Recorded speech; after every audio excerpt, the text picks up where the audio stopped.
right off the bat. We know that A, B, C, D, this is a parallelogram. Okay? If that's a parallelogram, can anybody say anything about angles 2 and 1? What do you think? Yes, angles 2 and 1 have to be congruent. How come? Yeah, because theorem 6.3 says opposite angles are congruent. Okay, good. Is there another parallelogram inside this proof that we see? A, E, F, G. So I'll do that one in blue. All right, so, sorry, this is green, huh? So green, here we go. Okay, so I have the parallelogram that I've highlighted in green. Can someone see anything about angles 2 and 3 now? They're also congruent. Why is that? First, because of 6.3. Okay, so the plan is going to be, one, we're going to say angle 2 is congruent to angle 1 by 6.3. Opposite angles are congruent. And then we see that angle 2 is congruent to angle 3 for the same reason, by 6.3. Opposite angles are congruent. So can anyone put it together now and tell me the last step in the plan? It has something to do with the quick start that we did today earlier. Yes, Chad. You got it, buddy. Angle 1 is congruent to angle 3 by transitivity. That's the plan. Gotcha, huh? Okay, so here we go. Step number 1. Who can give me the very first thing in our proof here? In fact, let's ask this person. Simone, first step in the proof. Yeah, what would it be? A, E, F, G, and A, B, C, D are, hey, let's use the cool new symbol for parallelograms. Parallelograms. 1 given.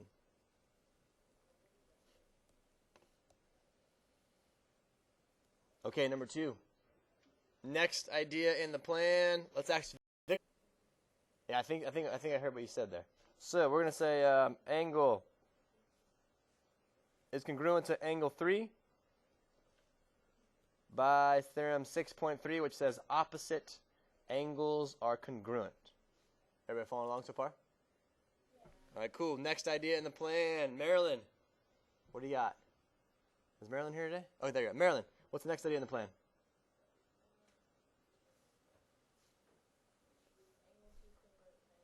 Angle 2 is congruent to angle 1. And Marilyn, what's the reason for that? Yeah, it's the same thing, right? By 6.3, which says opposite angles are congruent. All right, let's put it all together at the very last stage. Rosie, very last step here. What can we say? By what? You got it. Nice job. There. Okay. Here's the plan. Let's write it down. All right. Angle 1 congruent to angle 2. Whoa. By what are those called? Corresponding. All right. Angle 1 congruent to angle 4 by alternate interior angles. So here's the plan. Therefore, angle 2 congruent to angle 4 by transitivity. What do you guys think? Do you guys think it's a good plan? I think so too. Okay, here we go. Let's do it together now. So we know that A, B, C, D, this whole entire thing is a parallelogram. So that's what we're going to start with. Number 1. A, B, C, D is a parallelogram, and I know that it's given. Number 2.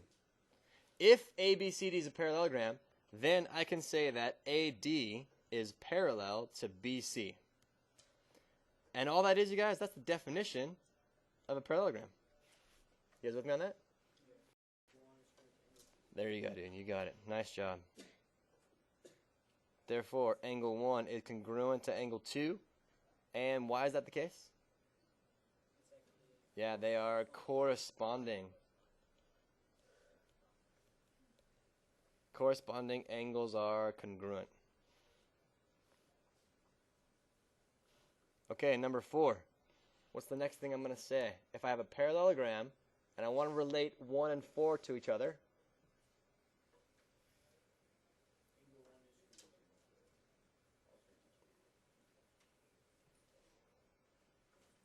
yeah, I need to say AB is congruent, or excuse me, not congruent, is parallel to, which one? DC, there you go. That's also the definition of a parallelogram. So now that I've said that AB is parallel, so now that I know that this is true, what can I say about 1 and 4? Angle 4, because those are alternate here. You got it.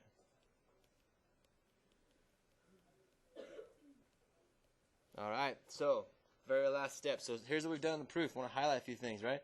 We know that 1 is congruent to 2. We know that 1 is congruent to 4. Therefore, we can logically say the next and last step, which is 2 is congruent to angle 4 by transitivity. Right. Let's ask Lucas. Lucas, give me one property that you know about properties of parallelograms.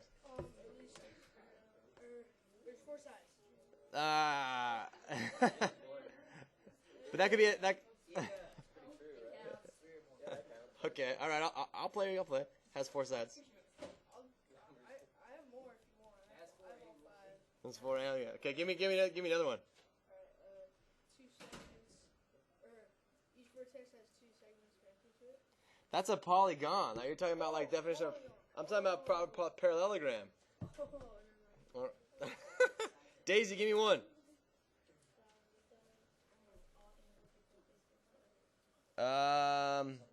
Is that specific to a parallelogram? That's not specific to a parallelogram. So I'm talking about just specific to a parallelogram. Yeah, give me another one. There you go. Opposite angles are congruent. Give me another one. Opposite sides. There you go. Opposite sides are what? Are congruent. Give me another one. Yeah, 2 consecutive angles are supplementary. Good. Diagonals